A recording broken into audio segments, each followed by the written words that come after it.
Announcing the commencement of the first purge. I want you to change the world, and don't think that this is going to happen peacefully or you can do it alone. We need to kill the rich. You get out there, you use your weapons, and you rip Washington apart. You hunt down the billionaires, the bank bosses, the CEOs, the scumbags, and the liars, the governors, the lobbyists, the senators, because they're all the same, and you hang them. Just remember all the good the purge does. Good morning, everyone. It's June 26, 2018. I'm Eric. I'm here at shtfplan.com. I didn't catch this the other day because I was busy with my truck. World domination. UN continues fight to disarm all Americans. It's from Max Slavo. The United Nations is gearing up for round 2 in the fight to disarm the American public. Last month, the United Nations International Action Network on Small Arms held a week-long conference geared toward making gun control an international priority. And by the way, you think this country is the only country where citizens are allowed to have guns, but in Venezuela, they're allowed to have guns, military grade weapons, might I add. Wanting world domination, the global elite are seeking to prevent Americans from being able to escape the slavery they have planned for everyone by enacting global gun control. According to Town Hall's Beth Baumann, during the RevCon 3, the conference on the Program of Action on Small Arms and Light Weapons, the UN Secretary General Antonio Guterres had a message delivered on his behalf. It reads in part, every year, 500,000 people are killed violently around the world, mostly through small arms fire. Those pulling the trigger may be soldiers, border guards, or police using their weapons as a last resort.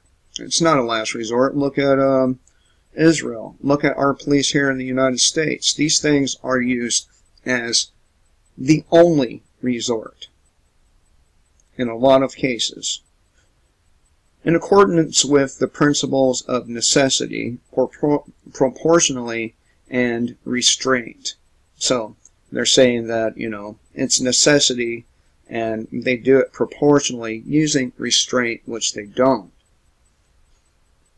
Look at how many innocent, unarmed people are killed by both the U.S. police and Israeli defense forces. Some are private security guards or civilians using a registered firearm for protection or in self-defense. But the huge majority of those who kill with small arms do not fit this description. They may be members of armed groups who are terrorizing people of a country or a whole region with killings and sexual abuse. Like the United Nations does. They could be members of national security forces who are abusing their power. Of course they are. They might be terrorists aiming to destroy lives and sow fear, criminals holding up grocery stores, or gang members killing those who get in the way of a drug deal. That's not reality right there. Let me tell you something. As a person who has participated in selling drugs, the last thing we want to use are firearms. It brings attention to you. If you're doing something illegal, the last thing you want is attention. No, gang members do not kill people for getting in the way of a drug deal. Most people don't get in the way of a drug deal. Tragically, many of them are men using an illegal acquired weapon against the women who are their partners. In some countries, more than 60% of killings of women are committed with firearms. So give them women firearms. Illicit small arms are also used against United Nations peacekeeping forces. Oh, I wonder why. Could it be that they're out there raping women and fucking molesting children? Could that be why they're getting killed by these people? 56 peacekeepers died in violent attacks, the highest number in over 2 decades. And I say good. Controlling and regulating small firearms, therefore, requires action that goes well beyond national security institutions.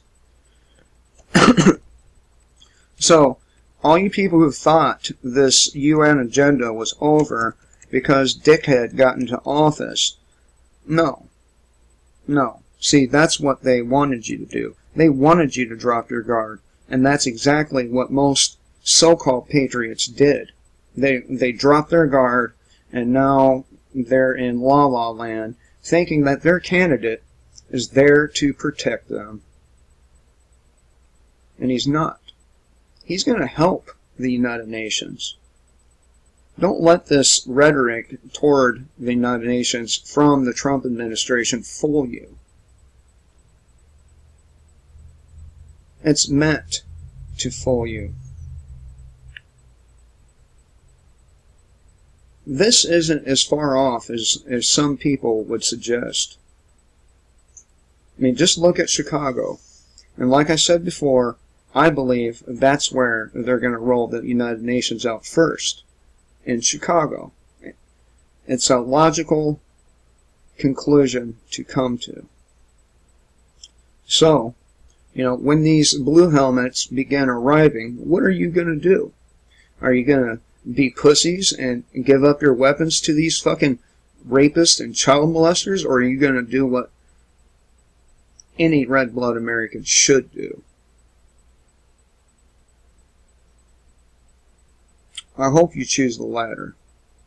Because if you don't, you, your kids, your wife, and everyone you love are going to become more slaves than you already are. The slavery we have now is soft slavery. What they want is something completely different. Get ready, people. Get ready. Because blood is going to spill. Kill the state before the state kills you.